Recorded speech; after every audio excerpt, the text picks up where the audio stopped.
ಓಂ ನಮಃ ಶಿವಾಯ. ಓಂ ನಮಃ ಶಿವಾಯ.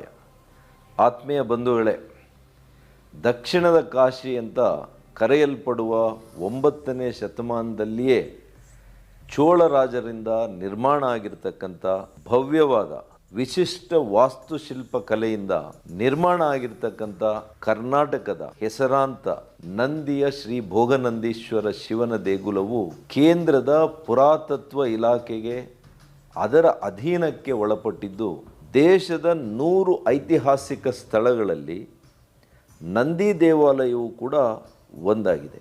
ಇಂತಹ ಪವಿತ್ರ ಪುಣ್ಯಕ್ಷೇತ್ರ ನಮ್ಮ ಚಿಕ್ಕಬಳ್ಳಾಪುರದಲ್ಲಿ, ನಮ್ಮ ಚಿಕ್ಕಬಳ್ಳಾಪುರ ಜಿಲ್ಲೆಯಲ್ಲಿರುವಂಥದ್ದು. ಇದಕ್ಕೆ ದೇಶದಾದ್ಯಂತ ಭಕ್ತರು ಬರುವಂಥದ್ದು ನಮ್ಮೆಲ್ಲರಿಗೂ ಕೂಡ ಹೆಮ್ಮೆಯ ವಿಚಾರ. ಹುಣ್ಣಿಮೆ ಒಂದು ಪವಿತ್ರವಾದಂಥ ದಿನ. ಈ ದಿನದಂದು ಶಿವನಾಮ ಸ್ಮರಣೆ ಮಾಡಿದರೆ ಪಾಪಗಳು ಕಳೆದು ಪುಣ್ಯ ಲಭಿಸುತ್ತದೆಂಬ ಪ್ರತೀತಿ ಇದೆ. ಈ ಹಿನ್ನೆಲೆಯಲ್ಲಿ ಪ್ರತಿ ಹುಣ್ಣಿಮೆ ದಿನ ತಮಿಳುನಾಡಿನ ತಿರುವಣ್ಣಾಮಲೈನಲ್ಲಿರುವಂಥ ಶ್ರೀ ಅರುಣಾಚಲೇಶ್ವರ ಗಿರಿ ಪ್ರದಕ್ಷಿಣೆಗೆ ಲಕ್ಷಾಂತರ ಜನ ಸಂಗಮವಾಗುತ್ತಾರೆ.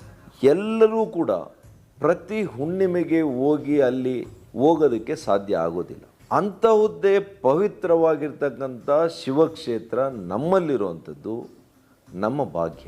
ನಂದಿ ಗಿರಿಧಾಮದ ಮೇಲೆ ಶ್ರೀ ಯೋಗ ನಂದೀಶ್ವರು ನೆಲೆಸಿದ್ದು, ಶ್ರೀ ಭೋಗನಂದೀಶ್ವರ, ಶ್ರೀ ಅರುಣಾಚಲೇಶ್ವರ, ಶ್ರೀ ಉಮಾಮಹೇಶ್ವರ ದೇವಾಲಯಗಳಿರುವಂತಹ ಗಿರಿಯನ್ನು ಪ್ರದಕ್ಷಿಣೆ ಮಾಡಿ ಧನ್ಯತೆಯನ್ನು ಪಡೆಯೋಣ. ನಂದಿ ಗಿರಿ ಪ್ರದಕ್ಷಿಣೆ ಸುಮಾರು 14 ಕಿಲೋಮೀಟರ್ ಇದೆ. ಗಿರಿ ಪ್ರದಕ್ಷಿಣೆ ಮಾಡೋದ್ರಿಂದ ಆಧ್ಯಾತ್ಮಿಕವಾದಂಥ ಚಿಂತನೆ, ಭಕ್ತಿ, ಮಾನಸಿಕ ನೆಮ್ಮದಿ, ದೈಹಿಕ ಆರೋಗ್ಯ ಕೂಡ ಲಭಿಸುತ್ತೆ. ದೈಹಿಕ ಆರೋಗ್ಯದ ಜೊತೆಗೆ ಮಾನಸಿಕ ಆರೋಗ್ಯವನ್ನು ಕೂಡ ನಾವು ಉತ್ತಮವಾಗಿ ಇಟ್ಕೊಳ್ಬೇಕು. ಮಾನಸಿಕ ಆರೋಗ್ಯವನ್ನು ಕಾಪಾಡಿಕೊಳ್ಳೋಕ್ಕೆ ಬೇಕಾಗಿರುವಂಥದ್ದು ಧ್ಯಾನ ಹಾಗೂ ಅಧ್ಯಾತ್ಮ. ಇವುಗಳು ನಮ್ಮ ಬದುಕಿನಲ್ಲಿ ಬಹಳ ಅಗತ್ಯ. ಆರೋಗ್ಯ ಹೊಂದಿರುವಂಥ ಯುವಜನರು ಇದ್ದರೆ ಮಾತ್ರ ನಮ್ಮ ದೇಶವನ್ನು ಬಲಿಷ್ಠವಾಗಿ ಕಟ್ಟೋಕ್ಕೆ ಸಾಧ್ಯ. ಇದಕ್ಕಾಗಿ ನಂದಿಗಿರಿ ಪ್ರದಕ್ಷಿಣೆ ಹೆಸರಿನ ಹೊಸ ಕಾರ್ಯಕ್ರಮವನ್ನು ಆಯೋಜನೆ ಮಾಡ್ತಾ ಇದ್ದೇವೆ. ಪ್ರತಿ ತಿಂಗಳ ಹುಣ್ಣಿಮೆ ದಿನದಂದು ನಂದಿಗಿರಿ ಪ್ರದಕ್ಷಿಣೆ ಮಾಡಲು ಸಂಕಲ್ಪವನ್ನು ತೊಟ್ಟಿದ್ದೇವೆ.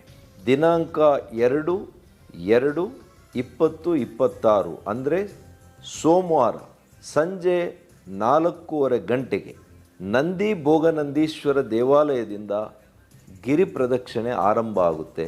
ನಮ್ಮೆಲ್ಲರ ಬಂಧುಗಳು, ಭಕ್ತರು ಮತ್ತು ಸ್ನೇಹಿತರು ನೀವೆಲ್ಲ ಕೂಡ ಆಗಮಿಸಿ ಗಿರಿ ಪ್ರದಕ್ಷಿಣೆಯಲ್ಲಿ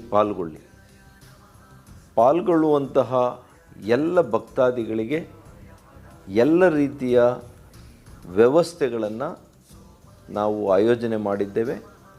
ತಾವು ನಿಶ್ಚಿಂತೆಯಿಂದ ತಾವೆಲ್ಲ ಕೂಡ ಬಂದು ಹೆಜ್ಜೆ ಹಾಕಿ ಅಂತೇಳಿ ನಿಮಗೆ ಮನವಿ ಮಾಡ್ತೇನೆ. ಇಂತಿ ನಿಮ್ಮ ಪ್ರೀತಿಯ ಸುಧಾಕರ್.